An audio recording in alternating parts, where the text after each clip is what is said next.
मेरी मम्मी स्वास्थ्य विभाग में नर्स है और मेरी मम्मी इतनी दुखी हो चुकी थी कि मैं नौकरी करूं कि अपने लड़के को संभालूं, और हम एक भाई बहन हैं और भी कोई नहीं है हमारे घर पे। जैसे कोई और अपना जो रिलेटिव है वो दूर रहते हैं, जैसे चाचा जी हैं तो वो बाहर रहते हैं।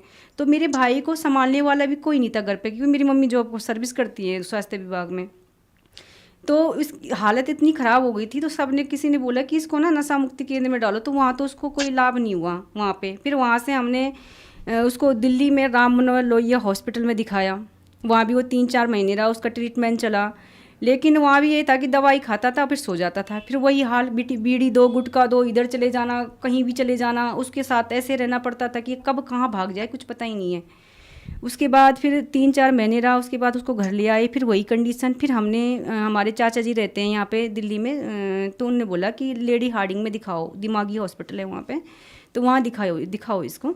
तो हम फिर लेडी हार्डिंग में लाए, फिर उन्होंने भी यही बोला कि इसके जो दिमाग में ना तत्व की कमी है, सोचने समझने की, ये भूल जाता है, कोई चीज़ को पता ही नहीं रहता मैं कहाँ जा रहा हूँ। तो फिर वहाँ एडमिट किया, फिर वहाँ भी रहे, वहाँ भी मतलब कोई भी 1% भी हमें लाभ नहीं दिखाई दिया।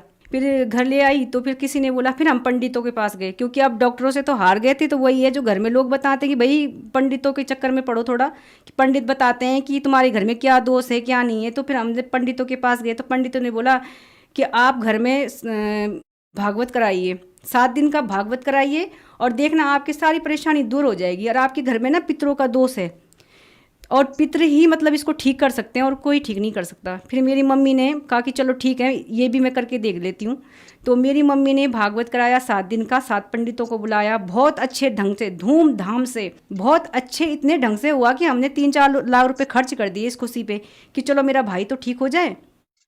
भागवत किया 7 दिन का, अच्छे से पंडितों की विदाई की। इतना पैसा खर्च करने के बाद भी हमें 1% का लाभ भी नहीं हुआ, जिसको बोलते हैं ना 1%, उसका भी हमें 1% लाभ नहीं हुआ। तो फिर हम ना नास्तिकता की तरफ चले गए कि भगवान होता तो ज़रूर सुनता हमारी, क्योंकि आज तक भगवान ने सुनी नहीं हमारी। इतना मतलब दुखी हो गए थे।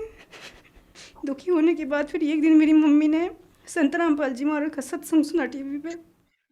तो मेरी मम्मी ने जब सत्संग सुना तो बोला कि ये कैसा ज्ञान है जो बोल रहे हैं कि ब्रह्मा विष्णु महेश तो संसार रूपी वृक्ष की शाखाएं हैं, ये पूर्ण परमात्मा और अविनाशी भगवान नहीं है। फिर मेरी मम्मी ने फ़ोन किया वहाँ पे कि मतलब ये कैसा ज्ञान है। फिर संत रामपाल जी महाराज के शिष्य भी जुड़े हुए थे, हमारे गांव के आसपास है उनका घर। तो उन्होंने बोला ये ऐसा ज्ञान है, और उनकी बेटी को भी तकलीफ होती थी, भूत प्रेत की बात थी। तो फिर मेरी मम्मी जुड़ी, फिर मेरी मम्मी ने कहा ठीक है मैं नाम ले लेती हूँ। फिर मेरी मम्मी ने नाम लिया संत रामपाल जी महाराज जी से। फिर उसको नाम दीक्षा हमने 2018 में दिलवाई।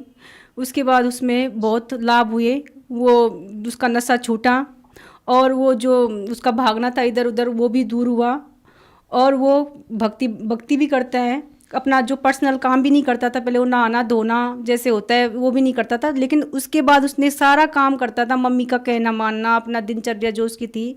और परमात्मा की कृपा से फिर मेरी मम्मी ने गाड़ी भी ली उसके लिए, संत रामपाल जी की दया से। हमने फिर प्लॉट भी लिया दिल्ली में नजफगढ़ में 50 गज का। बहुत सारे लाभ हुए। चैन की जो कहते हैं ना कि चैन की रोटी खाई हमने। 12 साल के बाद हमने हंसना सीखा कि हंसना क्या होता है और चैन की रोटी खाना क्या होता है। ये हमारी ज़िंदगी का ये सबसे बड़ा लाभ है संत रामपाल जी महाराज की दया से। और अब उसमें बहुत ज़्यादा परिवर्तन ये भी है कि वो भक्ति भी करने लगा है, नशा भी छूट गया है उसका परमात्मा की कृपा से, और सुखी सुख है मेरे घर में।